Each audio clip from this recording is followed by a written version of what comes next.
பார்த்துக்கோ, புரிஞ்சுக்கோ, உன்னை புடமிடுறாரு, பார்த்துக்கோ. இப்படி எல்லாம் இருந்து போனேன்னா கடவுளுடைய கிருபைனால நீ இவங்களெல்லாம் நம்பி இப்படி எல்லாம் நடந்து போனா நல்ல வழியில நல்ல வாழ்க்கையில நீ போக முடியாது. உன் பிள்ளையை கெடுக்க உன் பக்கத்து வீட்லயே ஒருத்தன் இருப்பான். உன் வீட்டுக்காரனை கெடுக்க பக்கத்துலயே ஒருத்தன் வந்து ஒரு கிளாஸ் வச்சு நின்று இருப்பான். ஒரு அம்மா உன்னை கெடுக்க இன்னொருத்தன் நின்று இருப்பான். உன் சொந்த பந்தமே நின்று இருக்கும்.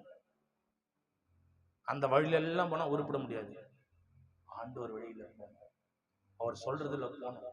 அப்படி சொல்லும் போதுதான் கர்த்தருடைய கிருபையினால நம்ம ஆசீர்வாதமா இருப்போம். இப்ப பாருங்க, இந்த சாமுவேல் எங்க வளர்க்கப்படுறாருன்னா தேவ சமூகத்திலே குடுத்துச்சு. அந்த வாசித்து பாருங்க, 3:19 வாசிங்க.